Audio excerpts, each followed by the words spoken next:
Greetings and welcome to this edition of Positronic Hypersonic. I'm Barry P. Cook, and I'm here to talk to you about the latest episode, the penultimate episode of the series, Doom Patrol.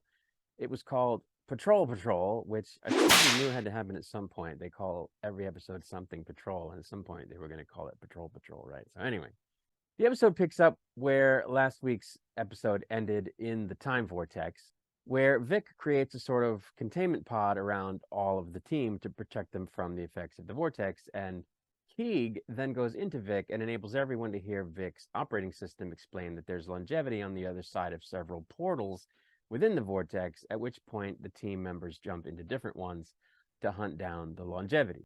Laura ends up in the ant farm in the past, while Jane and Larry end up in the Doom Patrol mansion in the past, where they need to get the longevity from the chief. Cliff also winds up in the past confronting a different version of the chief, but is interrupted by fake Constantine, aka Willoughby Kipling, who freezes Cliff while he's gripping the chief. Larry ends up meeting an alternate version of Keeg and himself, who gives him something. Vic, meanwhile, repeatedly sends out an SOS from inside the container. Jane confronts a version of the chief and explains about not being able to reach the personas unless she can do the puzzle. While Kipling and the chief try to get Cliff off of the chief, Cliff explains that all he wants is a little more time to be with his grandkid.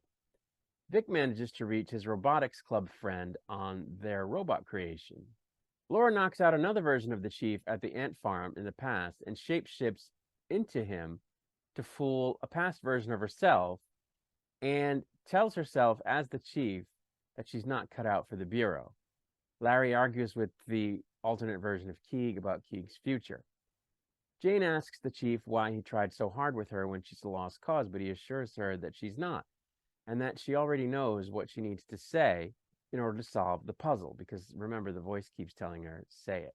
Vic realizes he's talking to his friend in the future, where he's taught some kids a bunch of science, and they start to help him figure out which portal he needs to use to get back.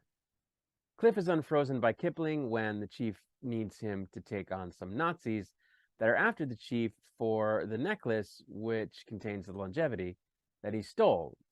But he then winds up frozen by his Parkinson's.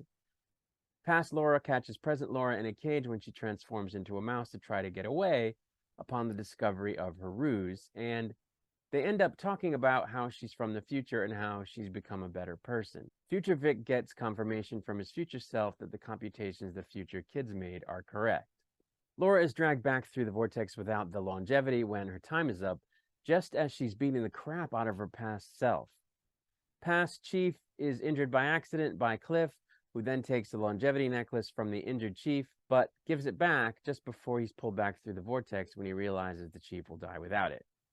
Larry learns from his other self that he's destined to become a son before he's pulled back into the vortex, also without any longevity. Jean tells the chief that she's not even sure she wants to solve the puzzle and find a new purpose, but he tells her that she should do it anyway because maybe it would free Kay, the original persona, to find her purpose, which Jane seems to realize would mean the end of all the personas, at which point the chief tells her that it should be that way, because Kate is the one who went through the original trauma, which Jane says isn't true, at which point many of the personas show up in front of her, and Hammerhead tells her to just say it, which is what she's been hearing in her head. Kay shows up as well and tells her that she's always known what she needs to say, and she finally says it. And what she says is that what happened to Kay happened to all of them, which was that she was raped by her father. At which point, the puzzle appears before her complete except for one piece, which she finds in her hand and then puts into the puzzle, completing it.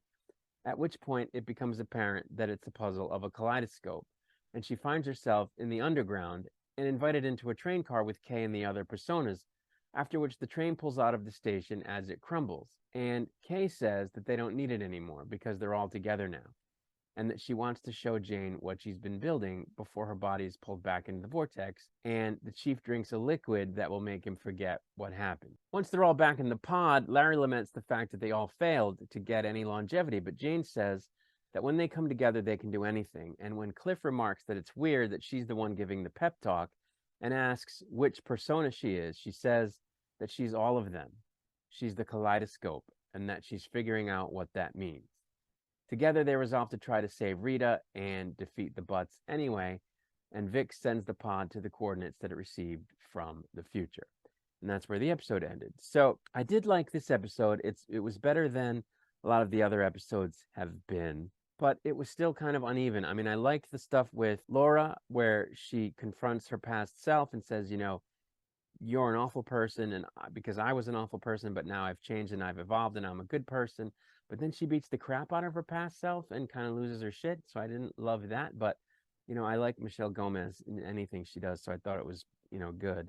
And then the other great part was the whole thing with Jane, where she comes to terms with what happened to her, what happened to Kay, which is what Kay created them for, to protect her from the reality that she'd been raped by her dad. But she owns up to it and accepts it. And then all the personas merge together, which, you know, makes sense because they're all a part of Kay anyway. They come from Kay. And so now all the distinct personas are sort of back in the same consciousness. In other words, up at the top, as they would put it, at the same time. And Jane is figuring out what that means, which I think is cool. It's a real, you know, evolution for that character. And she's pretty much always been my favorite character. So I was really psyched about that. I was bummed that, you know, Dorothy wasn't in it and Casey wasn't in it. I like the Dorothy character a lot, and I enjoy the Casey character. So I hope they come back in the final episode. But we're gonna have to wait, you know, a week to see that. It was also good to see Timothy Dalton's Chief again, because even though that character turned out to be problematic, I think Timothy Dalton was great in the part, and it was good to sort of see different members of the team interact with him again. So I liked that. So, you know, that's really it. Not much to say about this episode, except that I liked it better than some of the previous ones, and you know why. So I'm going to get out of here, but I'll be back to do a breakdown review of the series finale once it's released. Until I return, I wish you peace and long life.